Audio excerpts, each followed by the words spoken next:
இன்னைக்கு நம்ம 3 பேருக்குமே ஒரு முக்கியமான நாள். இன்னைக்கு நம்ம வாழ்க்கைய பத்தி ஒரு முடிவெடுக்க வேண்டிய நேரம் வந்துருச்சு.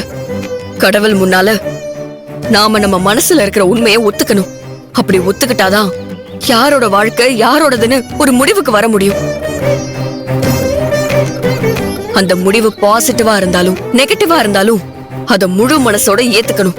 அதை விட்டுட்டு யாருக்காகவும் யாரும் கவலைப்படக்கூடாது. ஒரு தடவை எனக்காக நீங்க 2 பேரும் கவலைப்பட்டதுனாலதான் நாம இன்னைக்கு இங்க வந்து நிக்கிறோம்.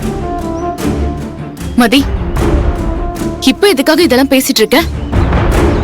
நீ நினைக்கிறது நடக்காது மதி. அதை என்னைக்குமே நாங்க ஏத்துக்க மாட்டோம். நீ பேசாத மகிழ். நான் சொல்றத மட்டும் கேட்டா போதும். நம்ம 3 பேரும் நல்ல ஃப்ரெண்ட்ஸா இருந்தாலும் ஆதியும் நீயும் ஒருத்தர் லவ் பண்ணீங்க. அப்பெல்லாம் நம்ம வாழ்க்கை ரொம்ப சந்தோஷமா தான் போயிட்டு இருந்துச்சு. நமக்குள்ள எப்ப பிரச்சனை வந்ததுன்னு தெரியுமா? நீ என்னைக்கு ஆதிய வெறுக்க ஆரம்பிச்சியோ அன்னையில இருந்து தான் வந்துச்சு.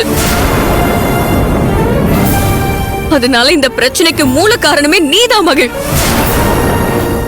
நீ மட்டும் ஆதிய வெறுக்காம இருந்திருந்தா இது எதுவுமே நடந்திருக்காது.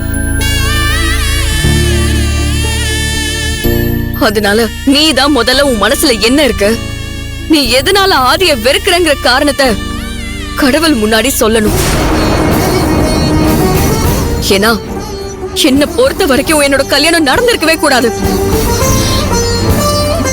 காதலிச்ச நீங்க 2 பேரும் கல்யாணம் பண்ணிக்காம நட்பா பழகின நாங்க கல்யாணம் பண்ணிக்கிற மாதிரி ஆயிடுச்சு. அதுக்கு காரணமே நீதான். அதனால நீ என்ன நினைக்கிறன்னு மறைக்காம சொல்லு மகிழ். எனக்கு கேன்சர் இருக்குன்னு நினைச்சுதான் ஆதிய வெறுக்கிற மாதிரி நடிச்சேன்னு சொன்னா நான் ஆதிய ஏத்துக்கிற மாதிரி ஆயிடும். அதனால அந்த விஷயத்தை மட்டும் சொல்லிடவே கூடாது. அத அவ கேக்குறாள்ல, சொல்லு. நான் ஆதிய வெறுத்ததுக்கான காரணத்தை ஆதிக்கிட்ட நான் அப்பவே சொல்லிட்டேனே. இப்ப எதுக்காக நீ அதை பத்தி கேக்குற? உனக்கும் ஆதிக்கும் கல்யாணம் ஆயிடுச்சு. ஆதியோட அம்மா உன்னை மருமகளா ஏத்துக்கிறதுக்காக நான் போராடிட்டு இருக்கேன்.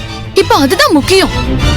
அதை விட்டுட்டு இப்ப எதுக்காக ஆதி கட்டின தாலிய கழட்ட போறதா சொல்லி என்ன மிரட்டிட்டு இருக்க? நான் சொல்றத கேளு மதி. உனக்கு கிடைச்ச நல்ல வாழ்க்கையை நீ வீணாக்கிக்காத.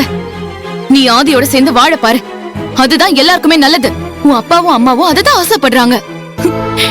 எல்லார் மனசையும் கஷ்டப்படுத்தாத மதி. நீ சொல்றத சொல்லிட்டல, இப்போ ஏன் மனசுல என்ன இருக்குன்னு நான் சொல்றேன். நீங்க 2 பேரும் காதலிக்கிறத ஒவ்வொரு நாளும் கூடவே இருந்து பார்த்தவனா.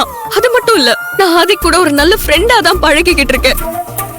என் மனசுல அதை தவிர வேற எந்த எண்ணமும் இல்ல. ஆனா என்னோட போதாத நேரம் அர்ஜுனுங்கிற மோசமான மிருகத்தை கல்யாணம் பண்ணிக்கிற சூழ்நிலை வந்துச்சு. அந்த சமயத்துல எங்க குடும்பமே தற்கொலை பண்ணி சாகுற அளவுக்கு போன நிலைமையில ஆதி வர வழி இல்லாம என் கழுத்துல தாலியை கட்டிட்டான். அப்ப இருந்த சூழ்நிலையில நானும் அதை ஏத்துக்கிட்டேன்.